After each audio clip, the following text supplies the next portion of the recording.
Ci siamo quasi, eh? Sta svegliandosi la forsizia.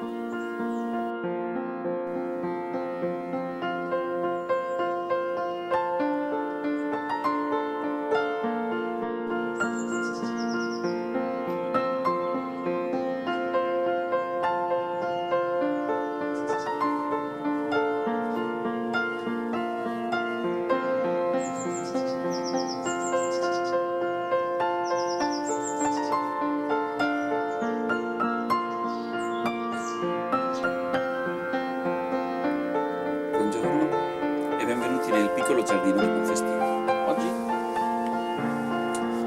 parliamo di questo splendido arbusto piantato l'autunno scorso che fiorisce per la prima volta, la forsizia.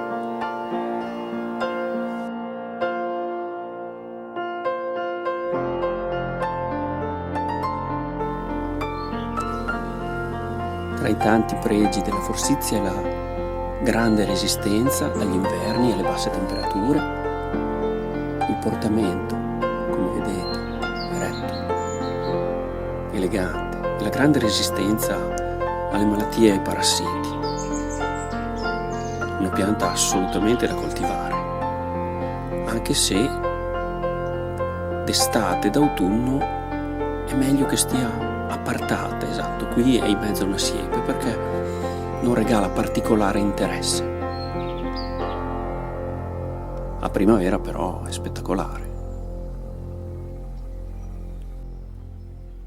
Questo arbusto è stato piantato per la prima volta, appunto, come dicevo, in autunno ed è alla sua prima fioritura.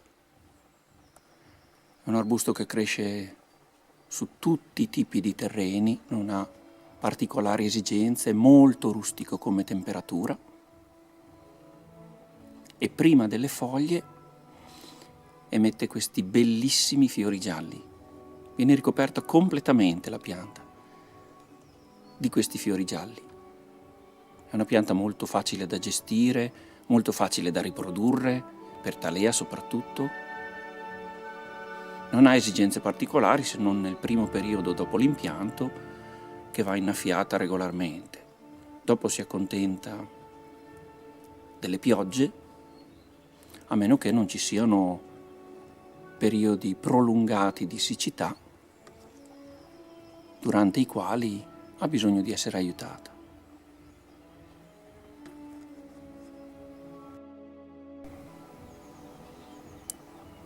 La forsizia fa parte della famiglia delle Oleacee. Come esposizione preferisce il sole, ma fiorisce copiosamente anche alla mezz'ombra. Come potatura ha bisogno esclusivamente del taglio del vecchio, dopo la fioritura, subito dopo la fioritura, questo è il periodo.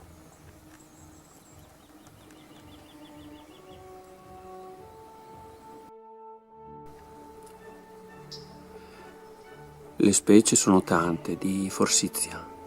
La viridissima è una delle prime a essere importata in Europa, dal Fortune nella prima metà dell'Ottocento.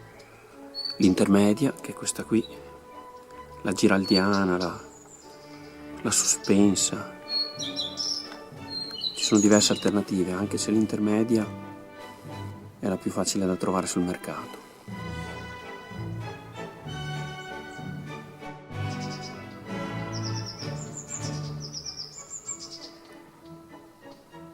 Tra i colori della primavera emerge e si nota il colore della forsizia. Sta bene come sfondo, viene usata soprattutto in Germania, in Alto Adige, dove l'inverno lascia poco spazio ai colori, al sud un pochino meno.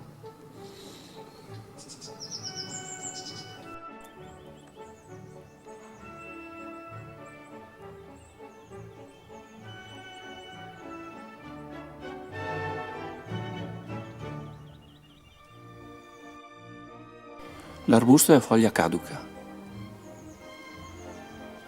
ma quando emerge in primavera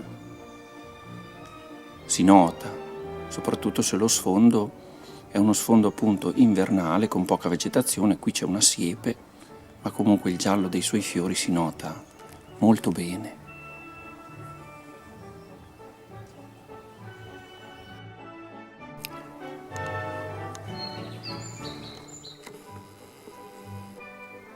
È molto facile anche la riproduzione della forsythia tramite talea. La talea deve essere semilegnosa, i soliti rametti di 10-15 cm, presi a fine luglio, inizio agosto, radicano molto facilmente in un terreno molto molto drenato, magari con sabbia perlite e un 30% di terriccio.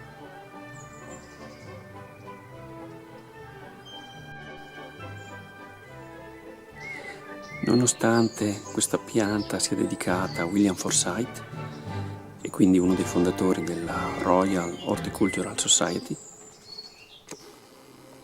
nel Regno Unito, non c'è un grande rispetto per questa persona. Si narra che questo giardiniere, forse non molto amato dagli inglesi in quanto scozzese, spacciava unguenti, pomate per curare le ferite dei tronchi, che in realtà era sterco vaccino, e quindi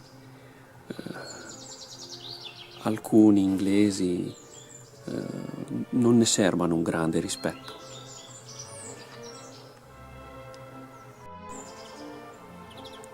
In ogni caso, comunque, il botanico danese Wahl dedicò a Forsythe, proprio nell'anno della sua morte,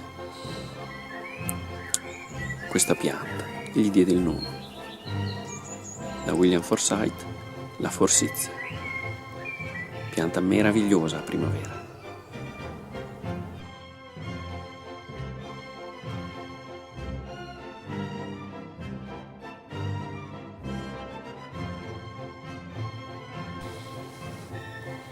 Della forsythia intermedia, che è questa varietà,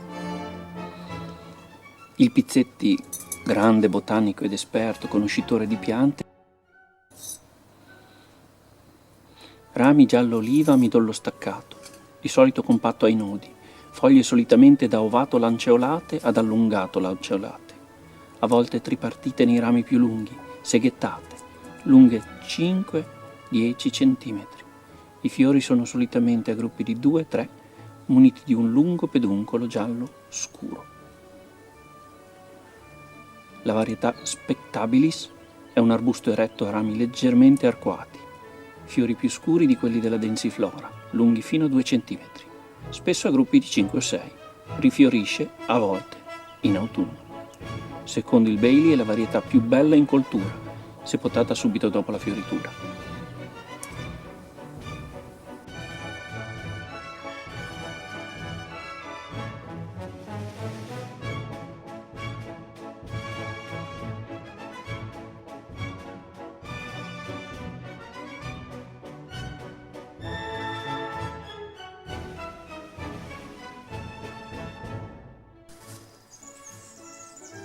E ricordate, qualunque giorno sia, prendetelo bene.